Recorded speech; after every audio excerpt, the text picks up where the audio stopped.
Kalau kita compare dengan Dato' Lia, memang mau di beregu ataupun di perseorangan mungkin tak ada yang bisa near dengan apa yang Dato' Lia. Alright coach, selamat raya coach. Sihat Uh, okay coach, macam mana coach tengok semangat and mental pasukan setakat ini untuk Piala Thomas and Uber Cup? Ya, untuk setakat ini memang kan Isudin sama Gosifei, Aaron sama Yi baru semalam sampai ya. Jadi untuk setakat ini kita bisa tengok training masih belum ada satu kebersamaan tim ya. Jadi saya belum bisa komen semangat dari pemain itu sendiri atau bagaimana ya. Tapi yang saya dapat report itu Aaron sama Yi Isudin sama Gosifei itu memang look forward kalau memang ada training camp atau apa ya. Jadi ada semangat dia untuk mainin Thomas Cup lah. Ya. Alright, selepas persembahan beregu lelaki dekat BSC baru-baru ni, adakah coach rasa mereka berada dalam momentum terbaik untuk ke Thomas Cup? Ya, kita harapkan seperti itu ya, dengan suatu yang bagus melihat performance yang baik dari Isudin dengan Gosifei di Badminton Asia ya. Kita harapkan mereka bisa konsisten dan punya tetap semangat dan menjaga feeling atau motivasi mereka untuk berbuat yang lebih baik di Thomas Cup ya.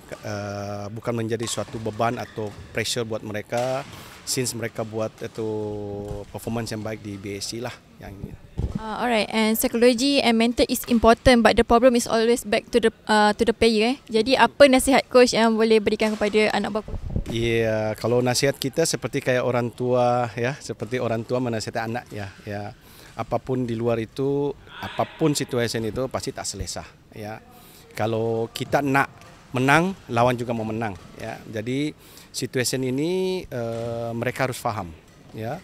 Jadi apapun situasi yang mereka dalam court happen itu, mereka harus bisa lebih dewasa ataupun lebih punya experience ya menghadapi semua itu dengan apa yang experience mereka sudah ada ini ya. Kita harapkan seperti itulah. Jadi bagaimana menikmati satu tanggung jawab ini ya, dan benar-benar melakukan dengan hati yang bersih dan ikhlas. Saya rasa itu akan mereka bisa go through itu situation lah. Alright, selain pada beregu, macam mana pula dengan persaingan perseorangan pula? Coach tengok pula macam mana? Ya, memang kita lihat memang banyak statement sudah keluar daripada memang Lee Siqian. Dia sudah planning memang dari jauh-jauh hari ya. Dari awal-awal hari untuk tidak ikut memang ini di training camp karena dia memang punya planning sendiri ya. Jadi itu kita paham ya. Nah, setakat ini kita melihat training di perseorangan lelaki ini karena belum beregu, kita belum balik, jadi masih latihannya masih belum ada yang tim secara tim lah.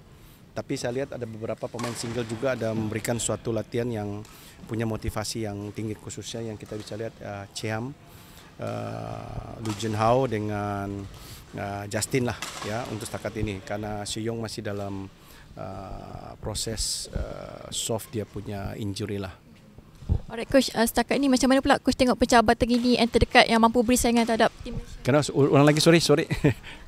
Alright. Setakat ni macam mana coach tengok pencabar terkini yang terdekat yang mampu beri saingan kepada tim Malaysia?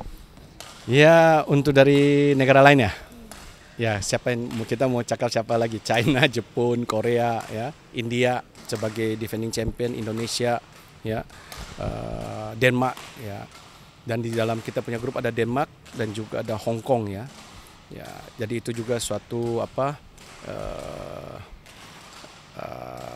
oponen yang tough juga dalam grup. Ini kita harus berpikir pertama di dalam grup dulu ya. Ya, memang kita lihat di dalam grup kita sudah ada Denmark dengan Hong Kong.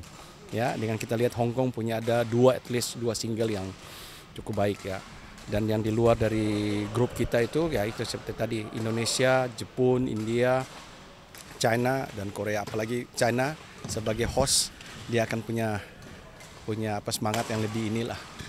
Alright, last ni coach, last kita tengok player yang konsisten adalah Datuk Wiralin Showe. Jadi coach rasa siapa yang setakat ni yang paling konsisten dari tim beregu dan keseorangan?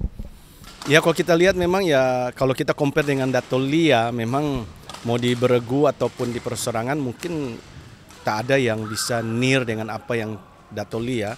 Kalau kita lihat untuk setakat ini di dalam beregu hanya Aaron Chia dengan Soiyik ya, yang at least dia bisa lebih dari quarter final ini ya.